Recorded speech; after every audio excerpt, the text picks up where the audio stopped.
Hoy la palabra de Dios nos lleva por un camino silencioso, pero profundamente poderoso. Un camino donde no todo se entiende, pero todo, absolutamente todo, tiene sentido en Dios. Hoy hablamos de una fe que no depende de las circunstancias. Una fe que permanece firme incluso cuando todo alrededor parece incierto. Una fe que confía incluso en la oscuridad. Detente un momento, respira, baja el ritmo y pregúntate con sinceridad. ¿Confío en Dios solo cuando todo va bien? O también cuando no entiendo nada. Porque es precisamente ahí, en ese punto incómodo, en ese momento de duda, donde comienza la verdadera fe.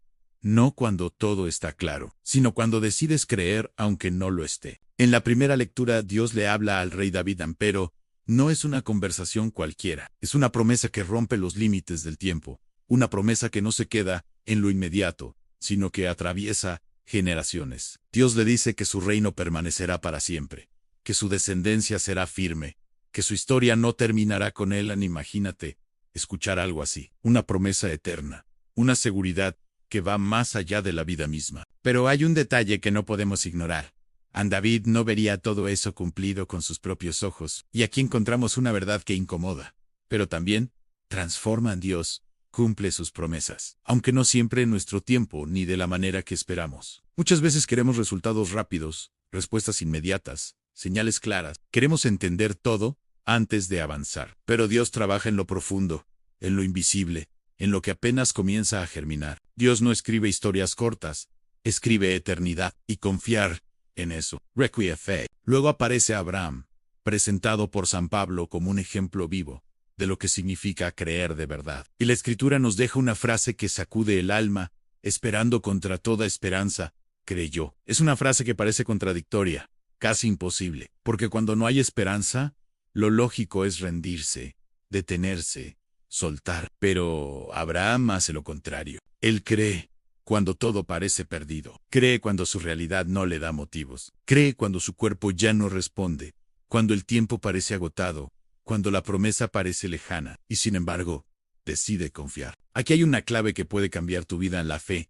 No se apoya en lo que ves, sino en quién es Dios. Porque si tu fe depende de lo que pasa afuera, se tambalea fácilmente. Pero si tu fe está anclada en Dios, permanece firme incluso en medio de la tormenta. Abraham no tenía garantías humanas, tenía confianza divina. Y eso fue suficiente. Y entonces llegamos al Evangelio, donde aparece una figura silenciosa, discreta, pero inmensamente fuerte. José, un hombre que no predica discursos, pero predica con su vida. Un hombre que no busca protagonismo, pero que cumple una misión decisiva en la historia de la salvación. José se enfrenta a una situación que rompe todos sus esquemas. La mujer que ama está embarazada, y él sabe que ese hijo no es suyo. Su corazón entra en conflicto.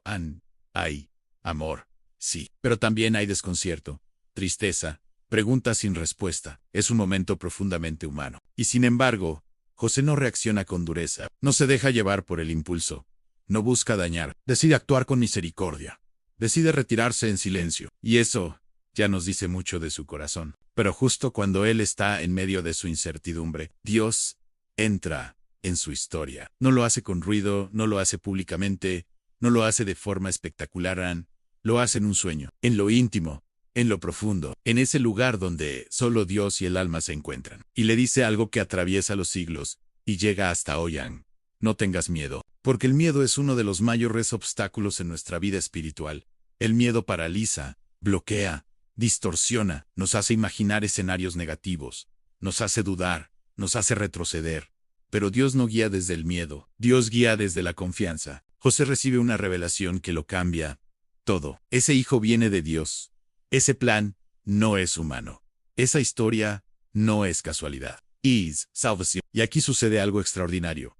José no exige pruebas, no pide más explicaciones, no pone condiciones, simplemente confía. Y esa confianza se traduce en acción. La Escritura dice, cuando despertó, hizo lo que el ángel le había mandado. No lo dejó para después, no lo pensó demasiado, no se quedó en la emoción del momento en que actuó. Eso es fe viva. No solo escuchar a Dios, sino obedecerle. No solo sentir. José se levanta y da un paso hacia lo desconocido. Acepta una historia que no planeó. Abraza una misión que no eligió y camina sin tener todas las respuestas, pero lo hace confiando en que Dios sí las tiene. Y ahora, esta palabra deja de ser solo historia y se convierte en un espejo para ti. Myra Tavita, ¿qué situación estás viviendo hoy que no entiendes? ¿Qué te genera incertidumbre? ¿Qué decisión te cuesta tomar? ¿Qué miedo te está frenando? Tal vez estás esperando que todo sea claro para avanzar, pero Dios muchas veces no muestra todo el camino. Solo ilumina el siguiente paso, y te dice, confía. Why camina? La fe no elimina la duda, pero te permite seguir adelante con ella. La fe no quita el miedo, pero te da la fuerza para no quedarte detenido. La fe no siempre responde todas las preguntas, pero sí te sostiene mientras las respuestas llegan. Hoy Dios te invita a dar un paso. No necesitas verlo todo. No necesitas entenderlo todo. Solo necesitas confiar en aquel que sí lo ve todo. Tal vez hoy te sientes como Abraham, esperando algo que no llega. Tal vez te sientes como David, recibiendo una promesa que parece lejana. Tal vez te sientes como José, enfrentando una situación que no comprendes. Pero en todos los casos, Dios sigue siendo el mismo. Un Dios fiel, un Dios que cumple, un Dios que guía. Hoy Él te dice, no tengas miedo, yo estoy contigo. Yo estoy obrando. Incluso cuando no lo ves. Yo estoy guiando tu historia. Incluso cuando parece confusa, anda ese paso. Aunque sea pequeño, aunque sea con duda, aunque sea con temor. Porque cuando decides confiar en Dios, algo empieza a transformarse dentro de ti. Poco a poco, lo que parecía incierto, comienza a tomar sentido. Confía, camina, cree. Porque cuando caminas con Dios, aunque no veas todo el camino, nunca estás perdido. Y al final, siempre llegas exactamente a donde necesitas estar.